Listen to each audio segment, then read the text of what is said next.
Well, now it's time to loot with an non-stop day. It's safe to say we'll have some fun today on Geek World Radio.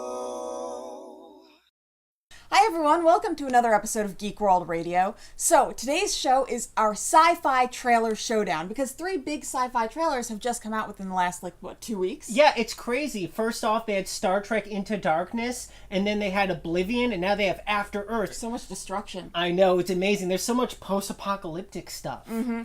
Ooh, how many of these movies will actually get to come out before the world That's ends? That's a really good point. I mean, these are all set after December 21st of this month, so right. We can only hope to see them. Mm-hmm. I mean, just in case, I think J.J. Abrams should just release Star Trek now. Yeah, I mean, do you think? I know think all about those, the children, J.J. I know all those scientists debunked all of Yeah. all of those theories of how the Earth's gonna end, but what do scientists know? And the whole point is Planet X is hiding. If it wasn't hiding, then it couldn't run into us coming out of nowhere. Stupid Planet X. Duh, stupid scientists. Come on, guys. Anyways. Come on, guys. So, yes. None of these movie trailers are about Planet X. No. But as far as we know. Maybe that's, oh my gosh. Benedict Cumberbatch. He is Planet X? Yeah, he's not Khan, he's Planet X. I think about he it. figured it out. Got it. I think that we should start off with Star Trek Into Darkness. Oh, yeah. Wait a second. How come yours is bigger than mine? Because I'm the captain of this ship. Well, can I at least be Benedict Cumberbatch? Only Benedict Cumberbatch can be Benedict Cumberbatch. Curses. So Star Trek Into Darkness, of course, is the sequel to the reboot of Star Trek that came out a few years ago. J.J. Abrams is still directing it. The same writers coming back, the same cast. It's going to be crazy. So, of course, this was the first teaser trailer that came out. It's the shortest of all the trailers that came out. It's only 1 minute long. And basically, it's following 2 trends we've seen a lot in trailers. The first off is the Inception. Yeah, I have never heard a trailer do it this much. And they did. I think, yeah, they're trying to, corner the market on the bass sound. I mean, I swear.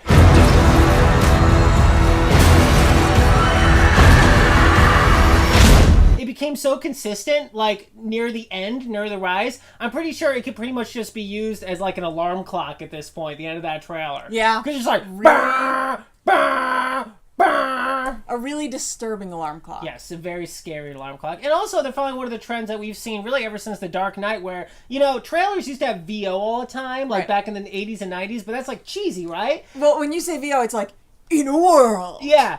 Or, John whatever was just a normal cop until Rastafarian gangsters killed his family. Isn't that a Steven Seagal movie? I think so. I hope so. Okay, so anyway, but now what they're doing instead is they do some speech. And usually it's from a bad guy. In The Dark Knight, it was the Joker. You've changed things forever. There's no going back. We're going to talk about the fact that this trailer is actually quite a lot like the Iron Man 3 trailer. Yeah. Which, of course, the Mandarin is like, Ladies, children, sheep. some people call me a terrorist. I consider myself a teacher. And he looks just like that when he does it. He's got rings, and he's like, and, and so that's kind of the thing. You think your world is safe. It is an illusion. What were your first impressions, Anime? My first impression was, wah. Okay, so you give your review of it right now.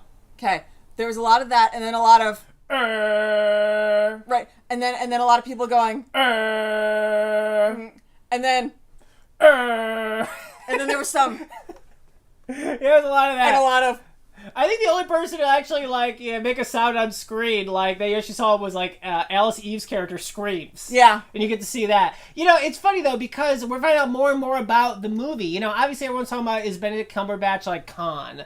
That's the big thing, right? but we know he's Planet X. Exactly. Yeah, well, it's true. But just in case, everyone thinks he's Khan, but everyone, J.J. Abrams is like, no, he's not Khan. But, that doesn't mean anything. Some people have been speculating he might be Gary Mitchell, who was Kirk's friend in the original series, who ended up sort of becoming a weird godlike character from, Radioactivity. That actually seems kind of like what it could be. Yeah. But right now, they're saying that his character's name is John Harrison. Right. Now, as far as I know, that's not really a character in the Star Trek universe, but people are still speculating he might end up being Khan. So, we'll see.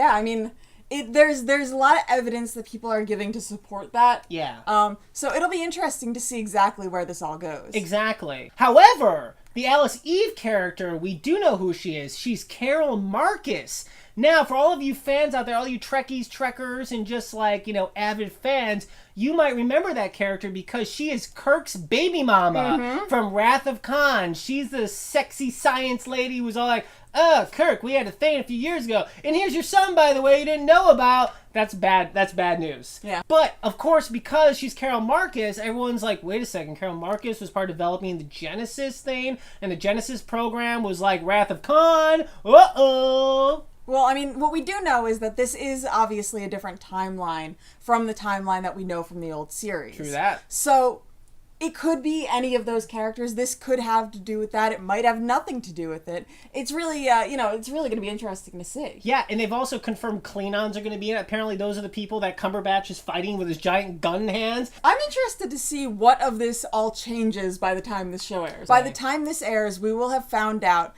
that Benedict Cumberbatch is actually a Tribble. Yes. And, of course he's fighting the Klingons, because the Klingons' mortal enemy are the Tribbles. Oh, man. Scotty is a great saboteur, is he not? Scotty used, like, ninja skills. Yeah, he's like the greatest military mind of the Star Trek universe. He caused an intergalactic war just as a joke, practically. Sort of. He's the best. Yeah, and they kind of deserved it. His Klingons were dicks. Back in then. those days. Yeah, exactly. Up until, like, Worf. And even, like, they were still dicks after Worf. Worf was kind of the only non-dick Klingon, really, for the most part. Yeah, well, they're just a proud people. They are, yeah. They're a proud bunch of dicks. Overall, as a trailer, I really liked it. Yeah. Trying to come up with individual parts of it that I really liked is a lot more difficult in that particular trailer. Like we said, who speaks in the trailer? Benedict Cumberbatch, and you get a scream. And also at the same time, Spock is walking through a volcano, so there's destruction going on. And of course, in the Japanese international trailer, they have a little bit of an homage to the end of Wrath of Khan, where it looks like Spock and maybe Kirk or someone else's hand against the glass, like when Spock dies. The movie's going to come out May 17th. Live long and prosper. Live long and prosper. All right, let's go on to the next one. Sweet. Okay, so next up, we're going to go on to After Earth, the new Will Smith movie. Not just Will Smith, but a very, very grown-up Jaden. He's getting all grown up, anime. Oh, look they at grow how so fast. It's amazing. Yeah, I gotta say, when I first heard about this movie, I was a little worried because it's M. Night. Right. And of course, M. Night hasn't had so many good movies in the last decade or so. Well, I like that we already know the twist. Yeah, it's Earth.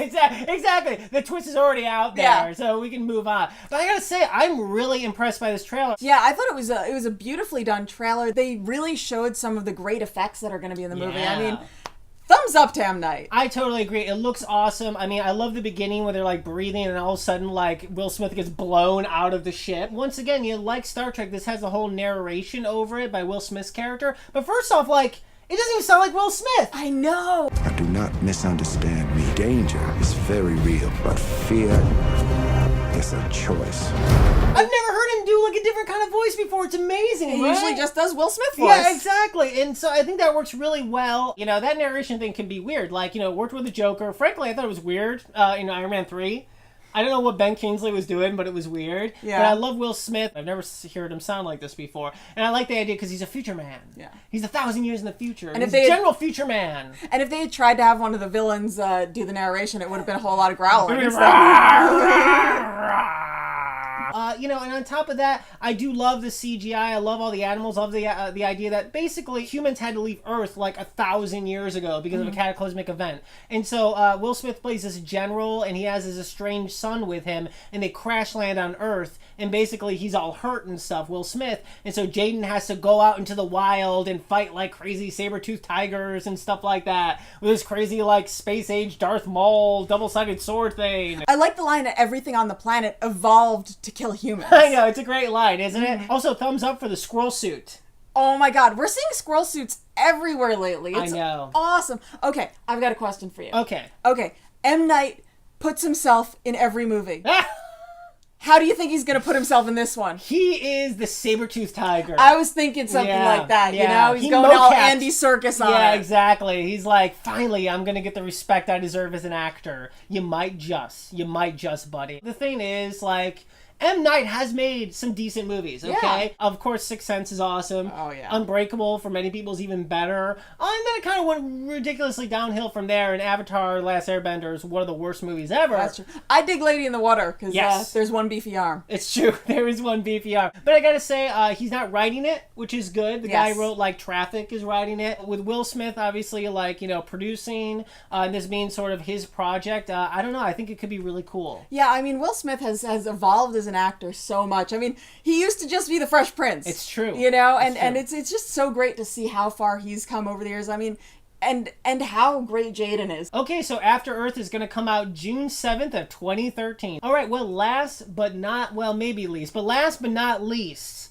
is Oblivion. Oh yeah, we're talking Joseph Kosinski, the director of Tron Legacy. This is based on his graphic novel that's so groundbreaking. It's never come out, Yep. and no one's ever read it. And no, it's possible no one ever will. But they're still always going to mention that it's based on the graphic novel, even doesn't though really it exist. doesn't exist at all. So really, it could have been based on like a bar napkin, and that would have been as relevant. But Yep. whatever. Let's just say it's based on a graphic novel, because it's like, I'm sorry, but even bad comic book movies that are based on stuff can at least, like, officially say it was based on a comic book. Yeah. Like, League of Extraordinary Gentlemen was a good comic book. Yeah. It just wasn't a good movie. But this, apparently there's a graphic novel somewhere. Tank Girl, based on a comic book. Exactly. No one's seen it, but apparently it exists. Apparently, like, Comic-Con in, like, 2010, they gave out, like, little, like, mini versions of it to people, but it's never actually come out. Yeah. As far as I can tell, I don't know, maybe it has. I haven't been able to find anything about it. So, Anime, what do you think about the trailer for Oblivion? Okay, I'm gonna tell you what happens in this trailer, okay? Okay. So first it starts off, and it's Tom Cruise as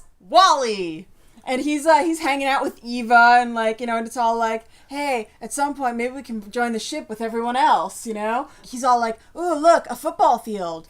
And then Morpheus comes, and is all like, do you want to see how deep the rabbit hole goes? And Tom Cruise is all like, but I was just playing basketball. And so there's something about 60 years ago, they were attacked and they won, but I don't know who attacked them or anything. And I don't know if Tom Cruise was supposed to be alive, or he was obviously a kid then, because that was when the last Super Bowl happened or something. How could he have been a kid then? It was 60 years ago. So they just stopped having... Okay, so the point is that they had stopped having Super Bowls, years before that, because he was looking at, they showed a flashback, and there he is, on Earth, looking at one of those things. Yeah, I mean, I think they already gave away the fact that he must have been either, cloned or cryogenically frozen or something, because the fact that they gave away that whole thing with them in the city together, and she's, in this pod, and they already said that it was 60 years ago in the trailer. And they showed flashbacks from his past. Yeah, it's how could he remember the last Super Bowl? Exactly. Yeah, so maybe it's just he likes to watch highlight reels or something. That whole thing when he's all American because he's got the Yankee cap, and he's talking about football because no one likes football more than Americans, and then he's like, touchdown, and it goes, round. I hate that part. It makes me cringe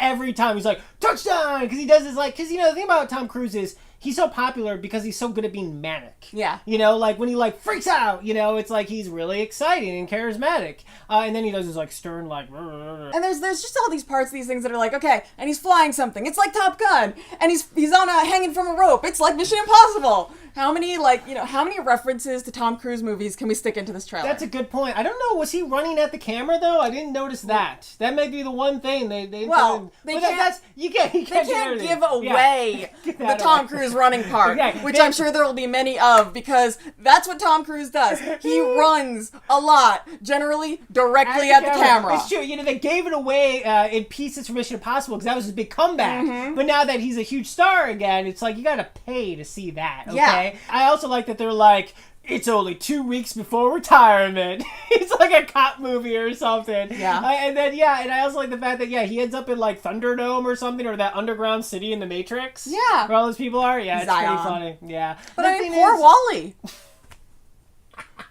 The special effects look really cool. Joseph Kosinski, visually, Tron Legacy was great. It just didn't have much of a story. So Oblivion, of course, the screenplay is written by Joseph Kosinski, who wrote the graphic novel. It's also written by...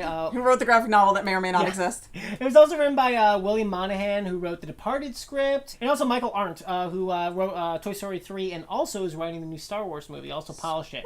I just, still not totally sold on the Tom Cruise thing anymore. I have trouble being sold on it too. You know, it's Tom Cruise doing the same thing Tom Cruise keeps on doing. You know, it's just, you know, it's a trailer. What can we say? But it doesn't feel original, and I like it when my trailers at least make me think that a story feels original. Why are they making WALL-E with humans? Like, I literally said that while we were first watching the trailer, because I mean, it was very strange how much it seemed to be just like that. And I don't really know how I feel about it. It also reminds me of, like, you know, Avatar. Like, you know, it's like he thinks he's doing one thing, but then, like, all of a sudden he's meeting, like, the native people, I guess, of the Earth now. And he's all like, oh, it's like maybe... Anyway, the thing is, like you said, Anime, they're only trailers, people, okay? They're not the movie. Let's go back to that Yankee hat. Yeah. Did he just wait until now to start looting things or something? He's gonna be gone in 2 weeks, or like every time he's there, does he like just loot a house or something? Or is he like robbing museums? Because when like 60 years after the end of mankind or the end of the Earth, wouldn't that be in a museum? He's just wearing some old Yankees hat. That's not cool, guy. You know, it's not like Indy, like, you know, in Raiders of the Lost Ark, you know, when he got that like crazy skull thing, he didn't like wear it around his neck like all through the rest of the movie like bling. Okay, it's an artifact, man. Have a little respect for humanity. Okay. Either way, we had a good time, guys. Obviously, like we said before, these are just trailers, so, you know, they're not the whole movies. They don't represent the whole movies, but it's fun to watch it. It's fun to compare them. I obviously am most excited for Star Trek because I'm a super Star Trek nerd. I gotta say, I'm actually going to give M. Night a shot. Yeah. Because I love The Smiths, and that looks like a really cool movie after Earth. And frankly, the thing is, I love Tom Cruise and Ghost Protocol, and I think Krasinski did a good job with the last Tron movie, so I might even check that one out too. You know, it reminds me of far too much. Yeah, it does. It reminds us of a lot of stuff. But you know what? What's more all-American than post-apocalyptic football anime? True dat. True dat. Okay, guys, thanks so much for watching this show, and make sure to listen to our radio show every week on Indie 100 and The Point. And you can get in touch with us by sending an email to geekworldradio@yahoo.com and check out our website, geekworldradio.com. We'll see you guys next week. Bye! Well, now it's time to loot with an non-stop day. It's safe to say we'll have some fun today on Geek World Radio.